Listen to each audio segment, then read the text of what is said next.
The globe arrived, driven by their dreams of claiming the coveted karate combat contract. Welcome to the first Kumite. The day started with the fighters weighing in. You gotta lose half a pound. More half a pound? At least most of them. We could give them another hour.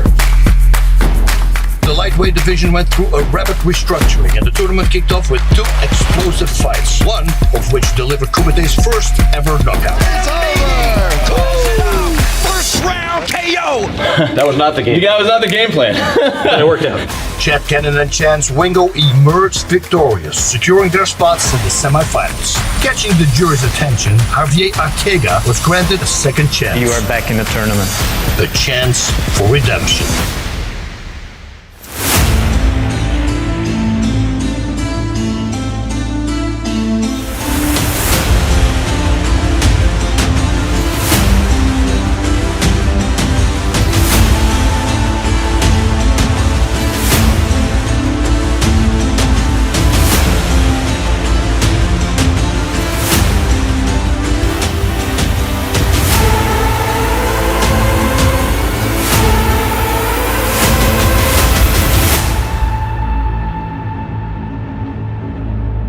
Welcome back to the pit, where today our Kumite fighters move one step closer to earning that coveted karate combat contract as we find out who's going to the welterweight and bantamweight finals. But before we see who has the skills to win and get in, here's a look at the rules. Karate Combat is here with the show Kumite, and I'm here with our middleweight champion Ross Levine, and we are going to talk about the rules for Kumite. Let's do it. Okay, so first of all, the round system is different. We got two-minute rounds. If it goes the last round to a split decision, or if it's a draw, it will go to a sudden death round. In striking, pretty much everything is the same, I would say, right? But there's a couple of things that you can't do, Bas. Okay, this is important. So we know that in the full rules, we can do just about everything, but in the amateur Kumite rules, we cannot throw knees to the face. Body is fine. So we can still use those same rules that we apply, just nothing to the face. And of course, the highlight of Karate Combat is the pit wall. Yep. And it is free range. It is a standing target. That is still the same for the amateur rule set. However, you cannot throw kicks to the face. And that's about it for the rule set. But how are these guys going to look? I know the rules are going to be great. The fighters are going to fight great. How are these guys going to look? They're going to look badass. I mean, Karate Kid, or what Cobra Kai should say, sleeveless. Whoa, and I just saw them standing there. It looks freaking awesome. They also will wear shin protection. That's the difference that we have. And then there's the ground and pound rule. What's the difference with the ground and pound rule in this? So the pro rules, we have 5 seconds, but we want to see some great action. Actually, George St. Pierre has recommended this, and we're going to implement it here with the Kumite, where it's only 3 seconds. So as soon as that takedown happens, they're going to get active real fast. That's it. I hope you guys are going to enjoy it. Godspeed. And Let's kick off the action with the bantamweight division. The victors of these contests will secure an instant place in the finals. In the second matchup of the evening, it's Eric Coon going head-to-head against Jordan Barker. But before we get to that, in the first clash, we have Christian Dexter and Eric Sanchez. Now let's take a moment to meet these formidable warriors before we let the battles begin. My name is Christian Dexter. I am a lifelong martial artist and 4th degree black belt. I compete to be the best. And in order to be the best, I need to compete against the best inside the Karate Combat pit. And I will work my way to the top, smashing anyone that stands in my way. I think the contract for me would just be the beginning. I mean, I don't do anything halfway. Getting the contract would be the first step in coming into the division and then showing what I can do and going all the way to the top. I think people underestimate the power that I have just because we're a 135 weight class. My kicks, my punches are pretty hard, so I just want to come forward and smash the entire time. I just think people aren't ready for this. Hey there, Karate Combat. My name is Eric Sanchez. I'm a 3rd degree Goju Shorei Karate black belt, as well as a former point spar fighter, an amateur MMA fighter, and an amateur kickboxer. I also look like I know karate. The hair has always helped with that. What made me start fighting? Dude, back to the answer. I want to be a Power Ranger, and I want to avoid a 9 to 5. I had a lot of experience, in PT clinics, getting the hours in to get my doctorate and stuff. I love helping people, but I have a fire inside of me that just like will not quit. I wake up in the morning and I'm screaming. I'm just going, oh! And I just cannot stop. I just am like finding a way to quell the fire inside of me when it comes to fighting. I want to do flips, I want to do kicks, I want to prove to people that I am outstanding and capable of proving myself when the odds are against me. This next fight kicks off the bantamweight round 1 of the Kumite between Eric Sanchez and Christian Dexter. Okay. I mean, I'm obviously nervous, but excited, partially adrenaline. I think that's expected. You know, if you're not nervous, then you don't really care about it. The human body has no biological difference between nerves and excitement, so I am excited. Whenever I get nervous, I just tell myself, I can't feel this when I'm dead. I'm not gonna be able to feel nerves and nervousness when I'm dead, so this is part of being alive. Out of the blue corner, Christian Dexter believes he can smash his way into karate combat. Born and bred in Brooklyn, New York, he's been competing since he's 12 years old internationally. On the other side of the coin, Eric Sanchez out of the red corner. Sidekick Sanchez, trained under Brian Ruth. Ross Levine, that is a heavily accoladed coach to train under. 100% Olympic karate, man. I have a little bit of a soft spot for both these guys. Brooklyn boy, Olympic karate, man. I know these guys well. Are you ready? Fight!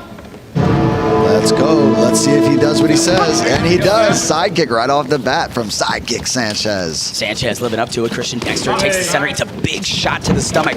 One thing that you don't have to question about Dexter is the durability and the self-confidence. He fought in the USKA kickboxing with 0 kickboxing experience, Ross. Yeah, and he gets dropped right away.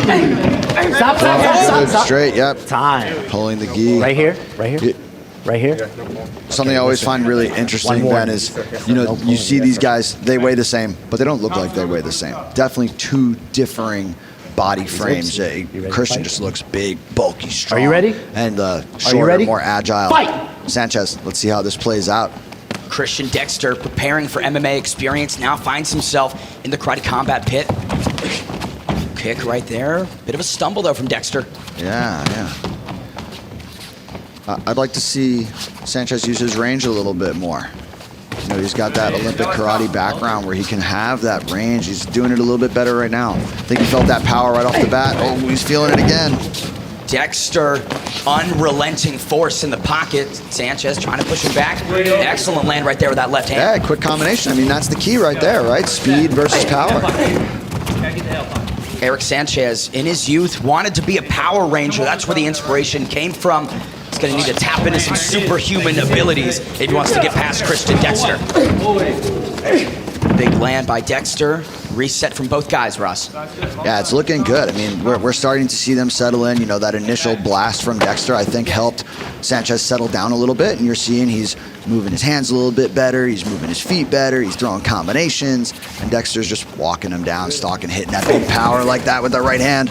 Talk to me about the hand fighting that both guys are employing. It's exactly what you're supposed to be doing. I mean, especially as the smaller fighter. If I have someone who's throwing big power, I want to control one hand because I know where it is at all times, right? Now, we talked about Dexter's MMA experience. Sanchez has a lot of MMA experience in his own right. In 4 months, went from debuting to a title shot in mixed martial arts. No grappling here, though, Ross. Not at all. We like the action here at the Kumite, and we're getting just that. Oh, and a round one. Coming to a close. Each guy landing a lot of heavy shots. Gotta think that Christian Dexter, with the pressure, probably won that one, but Sanchez got a lot of licks in his own right. Pretty even round. I mean, you saw certainly the power, the stalking forward from Dexter. But the second half of the round, we saw Sanchez pick it up. He was throwing more variety, going right from there.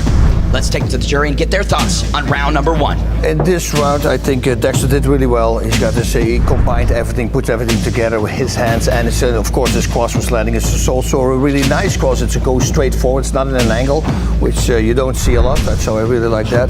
And I think Sanchez needs to work on combinations. Everything that he throws is singles, pretty much. A single kick, a single punch, and I think he needs more combinations in order to set things up. Yeah, I feel like Dexter feels more comfortable in the pit as well, but let's see what the second round holds us. Are you ready? Veteran referee Chris Mignacci gets us going for round number two. Opening round of the bantamweights between Christian Dexter and Eric Sanchez. Yeah, one thing I'd love to see from Sanchez is he calls himself Sidekick Sanchez. There it is again. I think he needs more of that. You know, sitting in the pocket's not a place he needs to be, especially with that big power. He needs to stay rangy. Absolutely agree with you, Ross, but easier said than done with Christian Dexter hunting you down around the pit. You know, one thing about Sanchez that I think is great is the degree in exercise science. Also an educated man yourself. Your thoughts on his degree?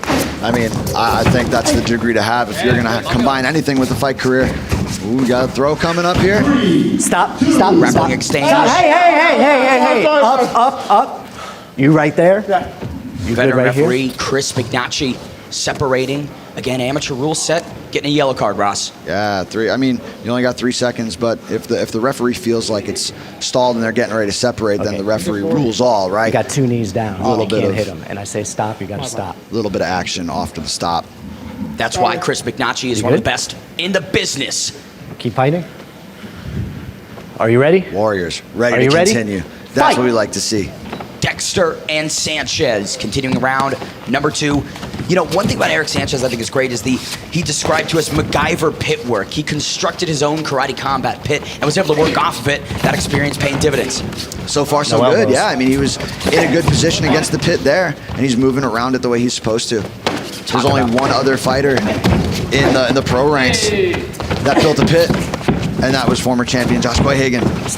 Stop. Right break, there from break. Dexter. Fight. McNacci's separation. Love the movement of Christian Dexter, the spinning and looping together and chaining these combinations. He's flowing with it out there. He is, but he's slowing down a little bit. You know, we're starting to see him take over. His hands aren't up. He's not throwing the volume that he was. This could be a chance for Sanchez to take through. We talk about the Kumite, the short notice, the weight cutting that these athletes have to do. Might be wearing on Christian Dexter. But that power does not leave that young man's hands. Not at all. Eric Sanchez pressuring, controlling. Now a bit of a clinch here, Ross. And there's using the pit wall again, turned over the right way. He's got those times there. Stop. Up. And seems like he's learning. No yellow card right there from McNacci. Face each other. Fight. Stop. And the end of round 2. Red. Coming to a close, Christian Dexter. The cardio dump might be in effect, Ross. I would agree. I mean, I certainly have it 1-to-1. You know, Christian Dexter opened up with some big power. Eric Sanchez started to climb up and get it done in the second round there. I thought he looked really good, put it together. But, yeah, 1-to-1. Here's a couple highlights from round number 2. Ross Levine, walk us through it. Big round kick from Sanchez here and a follow-up from Dexter. And just the power, right? You look at that, he's ducking his head, but you just can't get rid of Sanchez. He's sticking in there. And again, you see the same highlight here from a new angle. Just the big shots coming back and forth. You can see the expression on Christian Dexter. All focused, all game. Let's take it to the jury and get their thoughts on round number 2. An epic 2 rounds. Are we going to see a third? We are not going to a third round.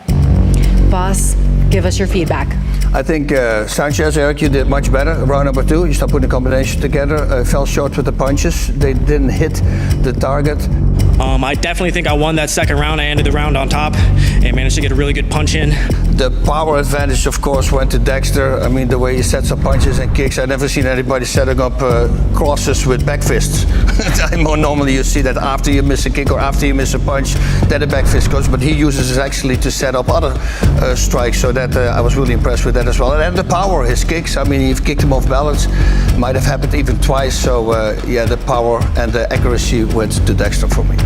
Adam, your thoughts? Yeah, I felt that the first round was dominated by Christian. The second round, Eric, you came back a little bit. The yellow card didn't help. You always have to think by the rule set and listen to the referee. But I think you guys both did well. I think the yellow card definitely set a sense of desperation in the opponent. Nothing negative about it, but yeah, if you know you're down on the scorecards, you know you got to come out big swinging. I just wish I would have realized my knees were on the ground when I was punching him in the face. Both fighters did great. I love that you use your sidekicks, Eric, because that's your nickname. So it's really great that you represent yourself. But for me, Dexter had the better precision and the better power. Definitely an incredible battle between Christian Dexter and Eric Sanchez. We're going to give them some time to deliberate. Best of luck to both of you. You probably can say also that if it would have gone to a third round, I think Sanchez, because with stepping up, maybe did a lot of power. So When we didn't get the third round, I knew the yellow card was gonna put me in a position of something problematic. Okay. The karate combat contract would mean a whole lot to me, but it would definitely not be the end. When I get that contract, I'm definitely going to the top.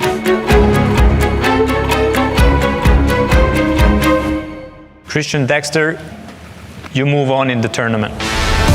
Congratulations, Christian Dexter getting it done.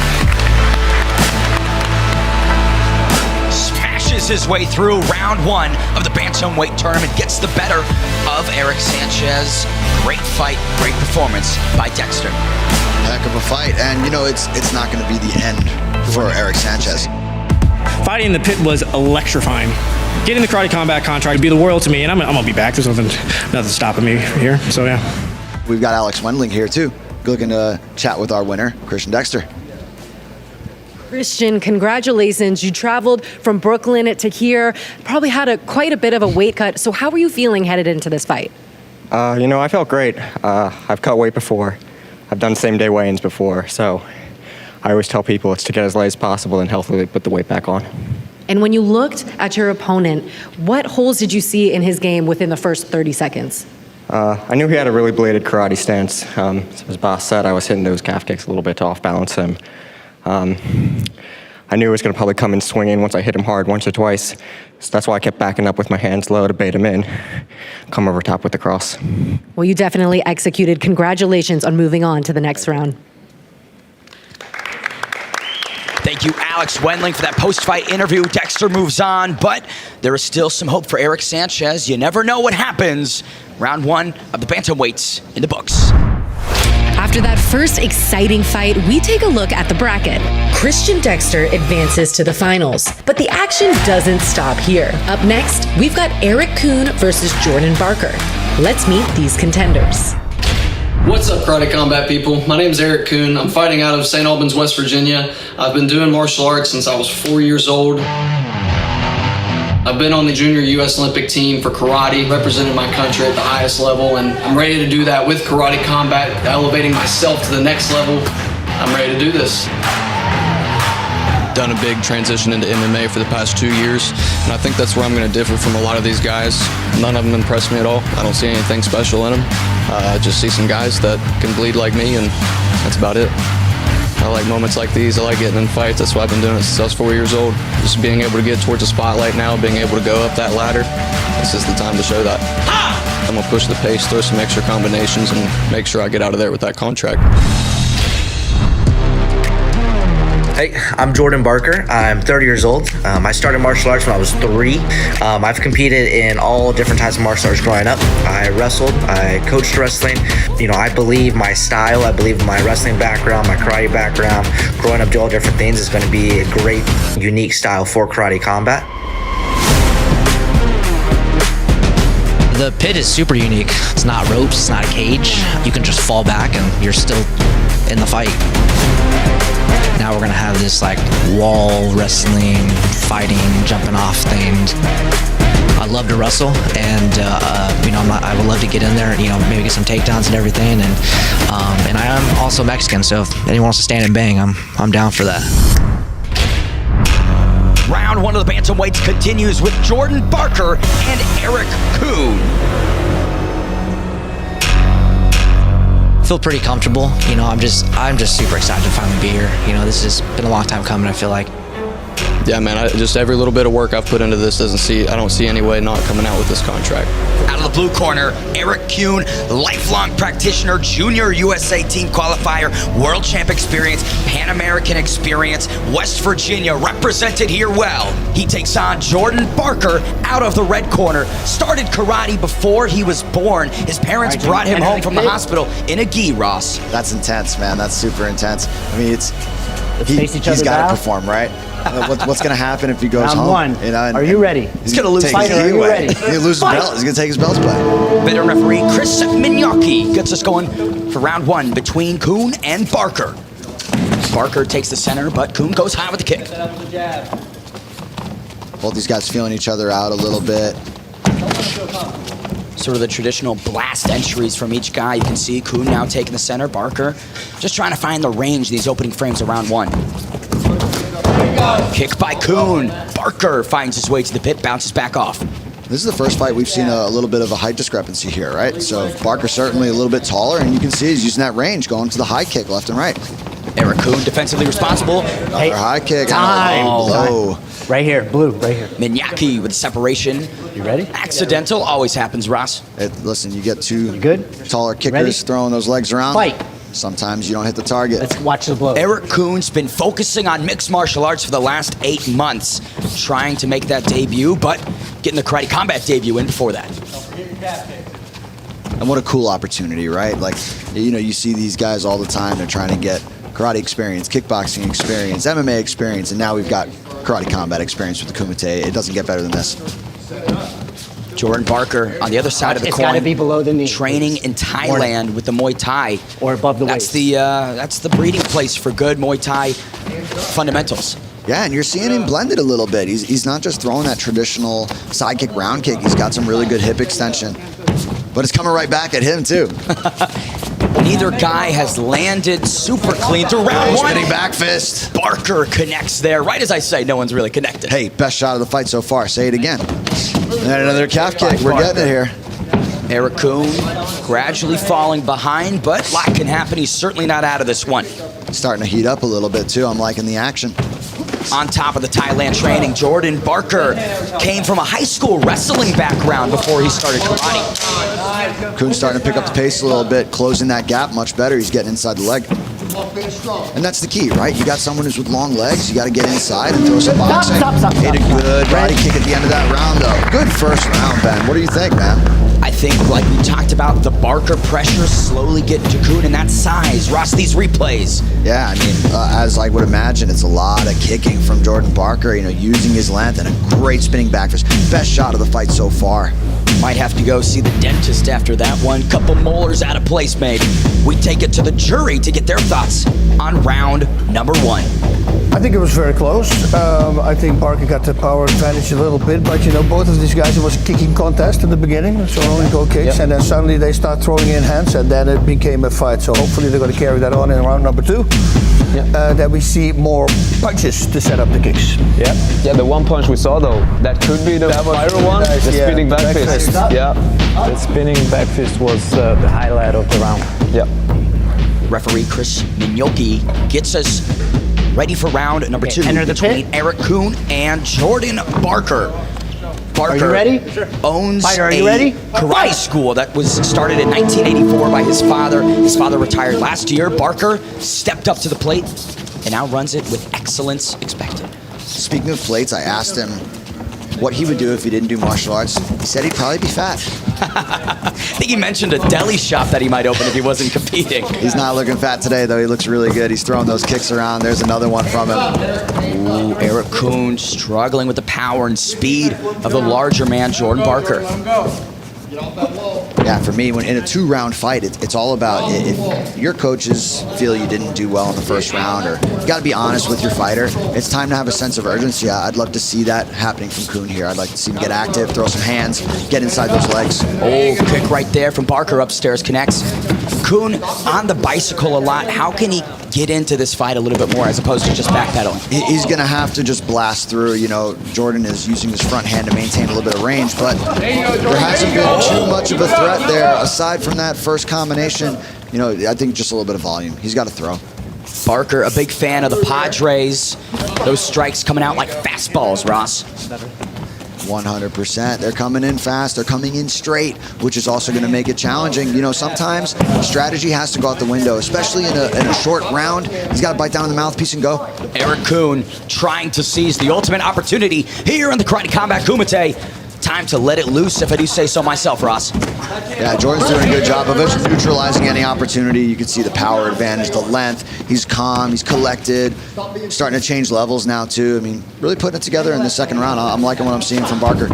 And the stance-switching orthodox southpaw, just cornering Coon, not giving him an inch. Let's see what Coon, is anyone going to use the wall here? Well, Coon might not be using it, but he's certainly on it, Ross. Yeah, he's having a hard time getting out of this corner. I mean, excellent ring control. Stop. round number 2 comes to a close. Jordan Barker with a really emphatic performance, Ross. Yeah, I think it's safe to say that he dominated that second round. First round was close, but I certainly liked what I saw. He made the nice adjustments, and that's what you want to see from these amateur fighters. You know, it's not just about going in there and throwing, going crazy. We want to see nice adjustments, piece by piece. We want to see them see what happens next. Take the first round, listen to your coaches, go out and make the adjustment. We're going to take to the jury and find out their thoughts on this fight between Eric Coon and Jordan Barker. You guys left it all out there, but are we going to a third round? We're not going to a third round. Well, then tell me your thoughts on this matchup. Okay, so I think in the middle, I think Barker adjusted better. He started adding strikes, hand strikes to set up his kicks. He also had a really good control here when he put him up against the wall, and he kept him there constantly with feints and with just keeping him there. That's a master skill to have as well. Coon was doing really good with the kicks, but I think you're more of a counter fighter, I think. And in this particular case, it's only 2 minutes, 2 rounds of 2 minutes. I think there needs to be more offense, and I would really tie your hands into it. I think that you will have more effect with the kicks if you set it up with hand strikes, and I think that is what Barker did. I didn't feel he was giving me everything he had, and I obviously wasn't giving him everything I had, so I wish I could have just done more, landed more. I didn't get to land as much as I should have. Eric, yeah, I agree. You should do a little bit more with the hands and also work a little bit on the defense. Barker, you did great, but you also need to adapt to the pit because this is something special. I think the jury statements were they're great. You don't want to do better for them. That way there is no, does he win or does he lose? You are someone that has been discovered from social media. What are your thoughts? No, I mean, that's perfect. I also heard about you from social media, so that's cool. 2 social media people meeting up here. In terms of the fight, I have nothing more to add than what Bas and Adam said. All I can say is that spinning back fist you landed here. If that would have been a harder, I think that could have been a knockout, and that would have done really good on social media. Definitely a spectacular highlight with that spinning back fist, but Eric Coon, you left it all out there too, so congratulations on that. We're going to give our jury some time to make their decision. We made our decision. Jordan Barker, you go to the next round. Congratulations, Jordan Barker. Jordan Barker impresses in round 1 of the bantamweight tournament. Eric Coon, tough night at the office. Great performance, though, by Jordan Barker. Expectations high as we move to the semis. I am here with Jordan Barker, who's moving on to the next round. How does it feel? It feels great. It feels great. Definitely, needed that first round to figure out what was happening, and the pit, like, it's different. So I think once the first round was over, and my coach was telling me, like, hey, do better. Came out, as if I lost that first round, and it was like, I gotta get to work and I gotta pick it up. You don't get too many opportunities like this, and I want it to go to waste, so. And with the rounds being only 2 minutes, does that give you more incentive to just not leave any cardio in the gas tank? Absolutely, yeah. It's a sprint, and I was never good at long distance, so sprints are perfect for me. Congratulations, great performance. Jordan Barker. Our bantamweight final is set. Christian Dexter and Jordan Barker battle for a karate combat contract. But we've got no time to waste, as the fighters for our first welterweight bout are already anxious to step into the spotlight. Let's introduce the first 2 contenders set to face off in the pit. My name is Andrew Diaz. I'm 21 years old. I was born and raised in Miami, Florida, and I'm looking forward to fighting at the Kumite. I know everyone will find that my style is very flashy and exciting to watch. And I think that there's no better platform, chance, or opportunity to showcase my skills than at the Kumite for karate combat. I think I'll put on a good show for everyone that's watching, and I think that I bring a big challenge to anybody that's in front of me. I wanted to fight just to challenge myself as a man. I think everybody that steps into the ring deserves respect. So to honor me, my coaches, my family, my friends, and I think that karate combat is sort of made for me. So I'm looking to show that. My name is Michael Sugarbomb Claycomb. I'm 22 years old. Reasons I will be the next karate combat star is I'm already a successful point karate fighter. I have a winning record in full contact kickboxing. I'm charismatic, and most importantly, I'm Sugarbomb. What makes me so challenging to face in the pit is I'm quick, I'm agile, I got power, and I can adjust to anybody, but no one can adjust to Sugarbomb. This is Sugarbomb, come on. I'm awesome. I'm gonna win because I'm awesome. No, I mean, I have impeccable timing. I'm quick, I have power. I don't think anyone has better footwork than me. So going into the pit, I feel like that's gonna be probably my biggest advantage. I'm just going in there, gonna do my thing. Round number 1 of our welterweight tournament gets going between Michael Sugarbomb Claycomb and Andrew Diaz. I think every fighter gets a little bit nervous. Now there's their potential career on the line, and yeah, I'm gonna give it my all. Getting this contract would mean everything to me. You know, I've been watching since 2017, and it's been my dream ever since then to be in the pit. Out of the blue corner, it's Andrew Diaz representing Miami, Florida. Inspired by Bruce Lee and Jean-Claude Van Damme, he's gonna need all that star power here in the Kumite. He takes on the prodigy himself, Michael Sugarbomb Claycomb. I keep hearing about this kid, Ross Levine. Could be the next big thing. Yeah, I mean, with a name like Sugarbomb, I think he's got something going on there. They say he hits hard, so I'm excited to see what it looks like. Gentlemen. And, you know, Andrew Diaz trains with KC fighter Leo Valdivia, so let's see what it looks like. Referee Sam Amidi gets us going. Gentlemen, ready? For round 1 of Round Diaz 1, and you ready? Claycomb. Let's go. Big hype behind this one. First one of the welterweights. Both guys bouncing here. Good side kick by Andrew Diaz. Claycomb lands to the midsection, Ross. Yeah, I like the bladed stance from Diaz, the lead leg side kick. But, yeah, you know, Claycomb, nice, cool, collected. He's jamming it up and throwing some punches back. Andrew Diaz inches away from connecting with that right hand. Claycomb punishes the leg with that leg kick. And I like the hand control from Claycomb. Just, you know, most people would think that's a little unorthodox, but I love it. Hands are out, controlling that space, you know, and able to attack that bladed stance from Diaz. Good feints by Claycomb as well. Really trying to, oh, big one on the way in. Andrew Diaz now coming forward. Really getting traded with the kicks. Michael Claycomb showing that he's got a chin. He does, yeah, he ate that one coming in. You know, sometimes it's a little bit of a car crash when they're both coming forward like that. Diaz also threw an axe kick in there too. Nice, just good change up from that lead leg. Andrew Diaz taking the center here. Sugarbomb Claycomb trying to find his way. Another axe kick followed by a right hand. Diaz with some lead in his hands. You can hear those thuds from here at the side of the pit. Watch the fly if you're kick. Claycomb, how do you nullify the flashiness of Andrew Diaz? I mean, you've got to feint. You got to draw out some of those techniques, right? He's leading with that front leg, the axe kick by the solid right hand.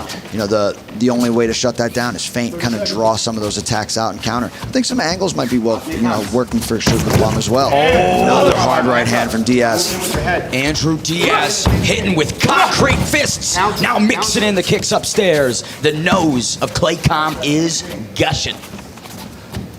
But just because we see a little bit of blood doesn't mean anything. He's still standing right there, and he's the one applying the pressure the entire fight. Sugarbomb Claycomb like a zombie here, but Diaz teeing off in the final moments of round number 1. Finish it. What a first round, man. Diaz and Claycomb heading back to the side here. Tough power to deal with, Ross. What can Claycomb do in the second frame? Yeah, like we talked a little bit, he's got to move a little bit more, maybe cut some angles and throw some feints in there to draw it out. We take it to the jury to find out their thoughts on round number 1 between Andrew Diaz and Michael Sugarbomb Claycomb.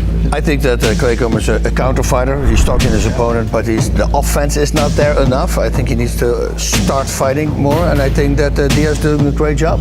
I think so. Right now, I mean, same leg kicks with an leg kicks and a Masabu Mashigiri. I think that's really cool stuff. And he started heading his hands. At the beginning, I was a little worried because the hands were a little wild, but it started coming together at the end of the round. Yeah, Michael is doing a great job with the pressure, but then he needs to follow up.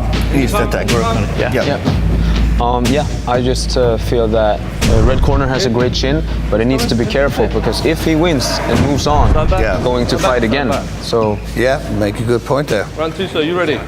Round number 2 between Andrew Diaz and Sugar Bomb Claycomb. Sam Amidi gets us going. One anecdote here about this fight is the fathers of each fighter are coaching. Father's Day was a couple weeks back. They're present. A Kumite trip. Hey, maybe next at the next Kumite we can do a Father's Day edition and get these dads in there fighting against each other. What do you think, Ben? Potentially.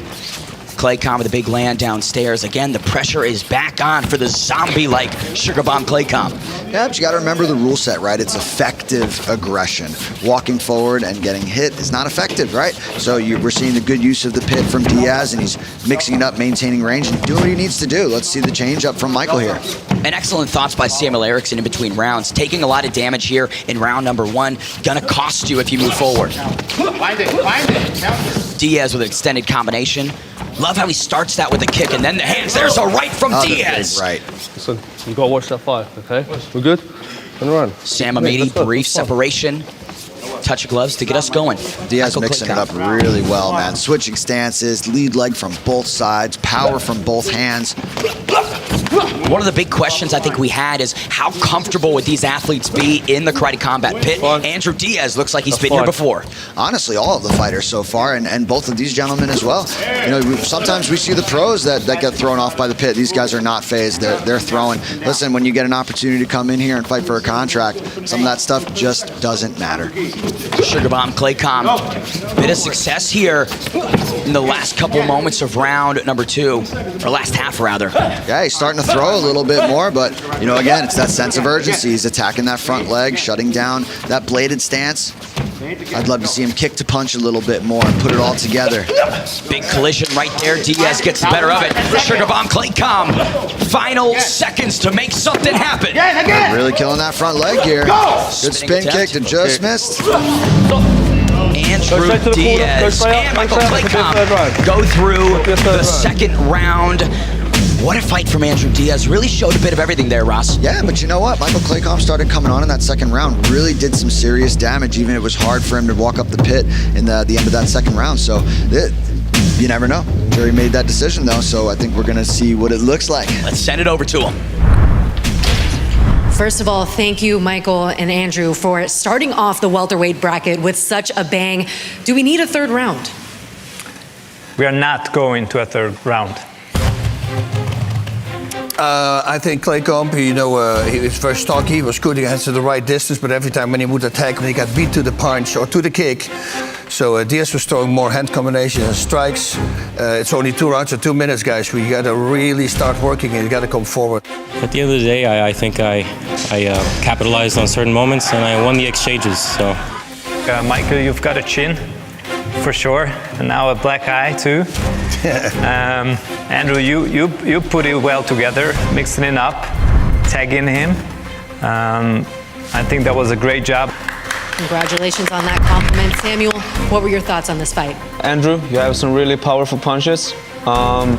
Michael, you have a great chin, but like I mentioned between the rounds that, let's say if you move forward, we don't know how much you can take in the next fight. So just be careful with, you know, taking too much damage. I'm glad I got a chin. I think it's more just my mentality of never giving up, and you know, hopefully I get another chance to get back in there.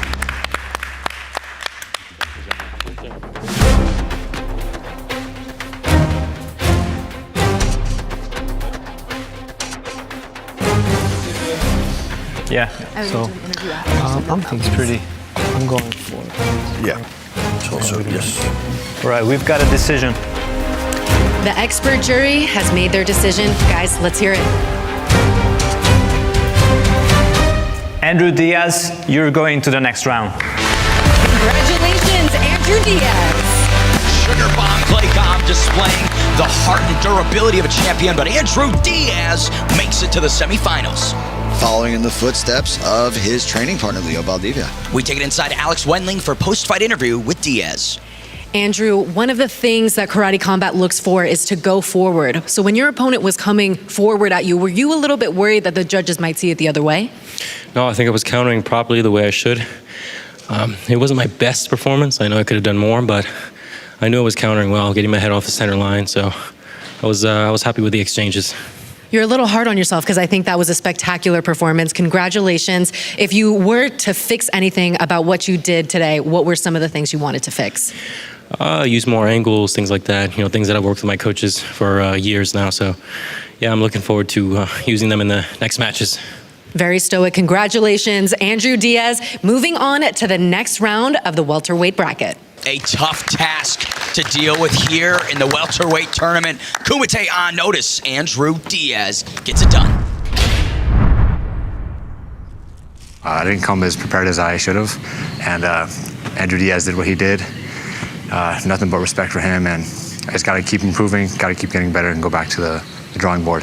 Okay, man. Thank you very much. All right, Los, thank you. Thank you, guys. Thank you. I just want to say one thing. This guy is a warrior because at the end of the day, everybody that gets into a cage or ring or in this case, the pit, deserves everybody's respect. This guy's a warrior. I just want to say that. Thank you. Respect to you, sir. Thank you, man. Listen, I hope to see him back, yeah? This guy better win it all. He beat man. I'll try my best. You got this, man. Thank you. Thank you. Now let's take a look at the rest of the welterweight bracket. Up next, we have an exciting battle as Alejandro Brugal steps into the pit against Artur's Karnafels. Let's meet these fighters.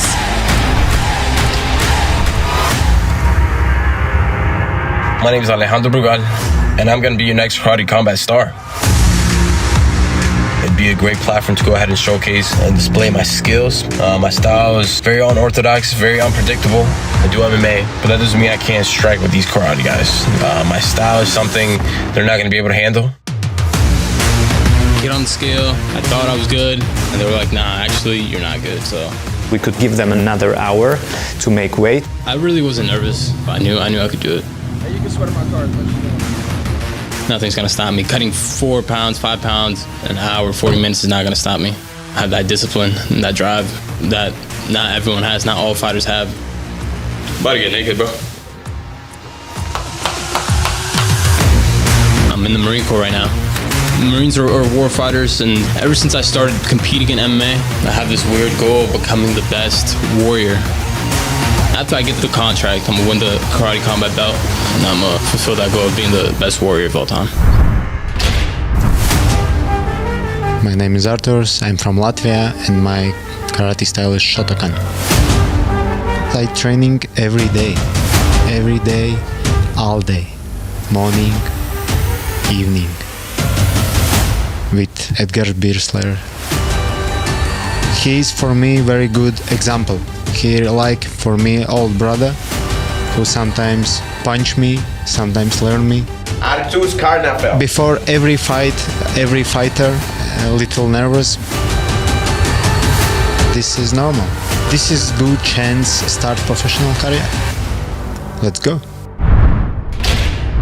Round number 1 of our welterweight tournament gets going with Artur's Karnafels and Alejandro Brugal.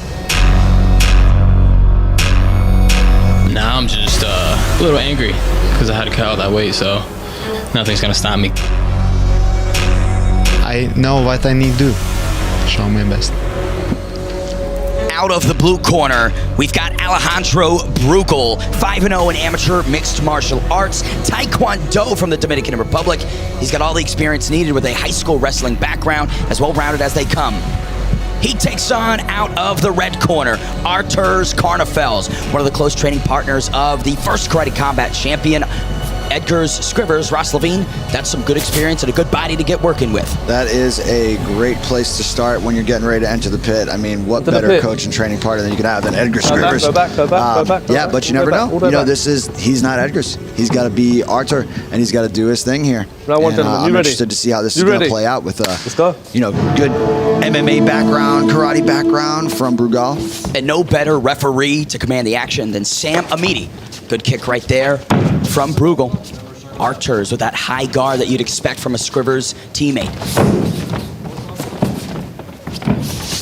Both of them looking to get their boxing going as well. I think this is going to be a who connects first. These both big welterweights too. Both of them trying to find that range, extending that lead hand. You've got orthodox and southpaw. Good stance matchup here. Artur's lands on the arm. Yeah, a little bit of switch stance. Oh, big swings. Alejandro Brugal brings him up. There's that high school wrestling background, but Sam Amidi separates. They let him down nicely, too. Good respect in the Kumite. We like to see that. And again, you touched on the open stance. The hand fighting is something you're going to see all the time. Generally, the high hand wins, right? We have to control that top piece so that I can make my moves and make them count without getting countered. Each guy moments away from landing there. Brugal brings him down. Stop. Let go. Good creative movement right there, just trying to shimmy Archers back onto the mat. That's exactly what you're supposed to do. You tripod, shake them off a little bit. Good stick by Archers Karnafels. His nickname is the Predator. Maybe we'll see that come out here in round number 1. Once again, Brugal brings him down. Ross Levine, the grappling from the high school standout. Brugal is really presenting itself. Yeah, it's coming into play. I'd love to see him attack the body with his kicks a little bit more. He's going a little high and missing. Let's tighten everything up a little bit, and then the wrestling will be even more effective. Archers touching up the liver there, forcing a stance switch. Brugal connects with the hands. Couple heavy hands here. There's the body kick we were looking for. What about your jacket? Good defense so far by Archers Karnafels, though, trying to avoid the action. But Stop. You're both knees. Brugal with a couple strikes there. Sam Amidi separates, and that is the end of round number 1. Ross Levine, what an action-packed grapple fest from Alejandro Brugal. Yeah, it's interesting to see how that first round evolved. It started off, they were kind of touching, feeling, and then just blast forward. So it's going to be interesting to see the change here in the round. Let's take it to the jury and find their thoughts between round number 1 of Alejandro Brugal and Archers Karnafels.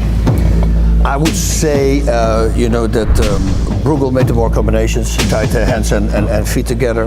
We have single shots, single punches, single kicks on Karnafels, so he needs to really start making combinations. Yeah, but like Archers have a weird style, which can confuse the opponent. And I think, they came both to fight, they're well calculated, and let's see the second one. Yeah, I just feel that red corner needs to watch out when he's dipping his head, for those kicks are powerful. I said it right away. If he does that one more time, he's going to get kicked in the head. And not very far after I said that was a head kick. Sam Amidi commences round number 2. Now, we talked about the Edgars Skrivers connection for Archers Karnafels, but Alejandro Brugal trains with Maximo Nunez and Kai Calloway, 2 karate combat fighters. Ross, again, good training partners. Yeah, look at this ground and pound here from Brugal. Beautiful work there from Brugal. Excellent job there.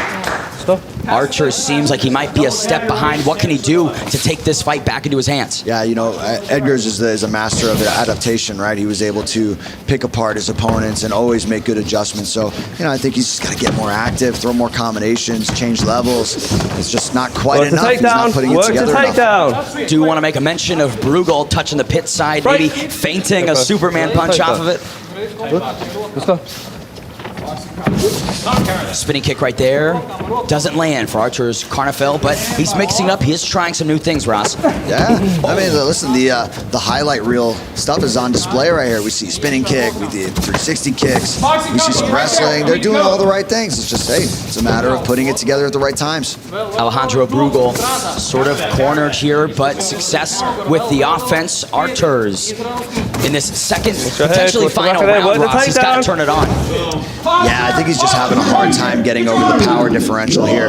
Even he did the right thing there by clinching up and pushing forward. And Brugal, I think that high school wrestling body lock just started moving him around a little bit. Do have to mention the corner of Brugal here. American top team, one of the best mixed martial arts gyms on the planet. He's getting some good looks from everybody. I like the low calf kick too from Karnafels. I think I'd like to see him use that a little bit more, especially with the power. So he's dipping his head a little bit. Just keep attacking that leg. You never know. You might be able to finish a fight from there, and maybe he's listening. The Predator, Archers Karnafels. Final 10 seconds to put an exclamation point on round number 2. Brugal goes airborne again. Ooh, and the good. Clean break. Look at that. Go straight up. Gets a spin kick, ducks it. What a way to end that second round. He's got a penchant for making some exciting moments. Alejandro Brugal really impressed me through those 2 rounds, Ross. Yeah, he looked really good. You could tell he was just putting together the combination a little bit better. Maybe there's a little bit of nerves coming in, especially, you're living up to the hype behind being with, Edgars Skrivers. So I think the big piece there is just couldn't handle the power of the wrestling of Brugal. Talking about power, let's take it to our jury and find out their thoughts on that second and potentially final round between Alejandro Brugal and Arturo Karnafels. Whoever takes this contest will only have one fight till a karate combat contract. Boys, do we need another round? We are not going to a third round. Bas, start us off. What were your thoughts on this fight? I think that Brugal, through the more combinations, was more accurate. Karnafels, I didn't think that you really wanted to commit to your punch. It was almost like you were pulling them at the end. But the reach, some of them found their targets. I think time is not very long because I feel my opponent tired and I starting. Both guys, you're big guys, powerful shots, you know, calf kick, punches, kicks. This fight was so exciting, and yeah, for me, this will be a hard one. I definitely could have done better, applied a little more pressure, but getting the contract with me and everything, it's possibly life-changing, you know? We like to see when somebody mixing it up, throwing all those flashy kicks and, you know, hoping that something lands. I think that was great. Arturs, you've got an interesting style of fighting. Not bad hands at all, but you just have to put it together a little bit better. Thank you for the feedback. We'll give you guys a second to deliberate. Congratulations, you two. Quite a war. Yep. We've got a decision. Yes. Our expert jury has their decision. What's it going to be? Alejandro Brugal, you go to the next round. Congratulations, Alejandro Brugal! The Predator, Arturs Karnafels, lived up to the nickname, but Alejandro Brugal advances in the welterweight tournament. Alejandro, congratulations. You're representing ATT Longwood. Would you say that you made them pretty proud today? I believe so, but job's not finished. The job's not finished. You have another round to get that contract. What's the mindset going in? Man, we gotta adjust some things, but pressure. Pressure all day from Alejandro Brugal. Good luck, my friend. Congrats.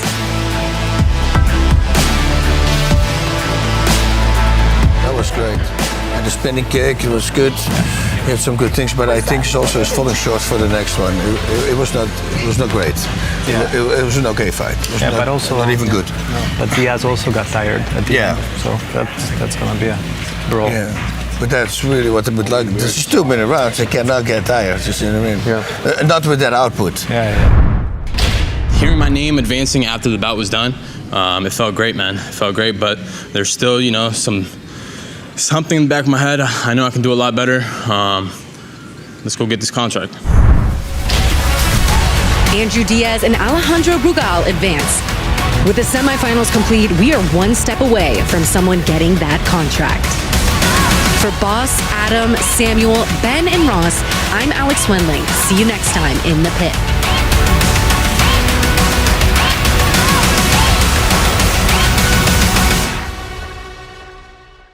Coming up next on the Kumite. I'm back in the pit and I'm gonna hit more, fight more. Good right hand from Edgars. Wobble. You can't take away the last 15, 20 seconds there. Came from nowhere. From nowhere. I didn't expect. This time, I don't have to hold back. Both guys landing in the pocket. We are going to a third round. Let me explain. Are you ready? Fight! Oh boy, he's starting to fade. It's a good check for you, and you should start fighting right away. I think you found yourself with a dangerous opponent. Oh! Final 10 seconds. Can he explode? You are the first finalist of the Kumite. Thanks for watching. I'm Bas Rutten, and if you like what you just saw, do not forget to subscribe.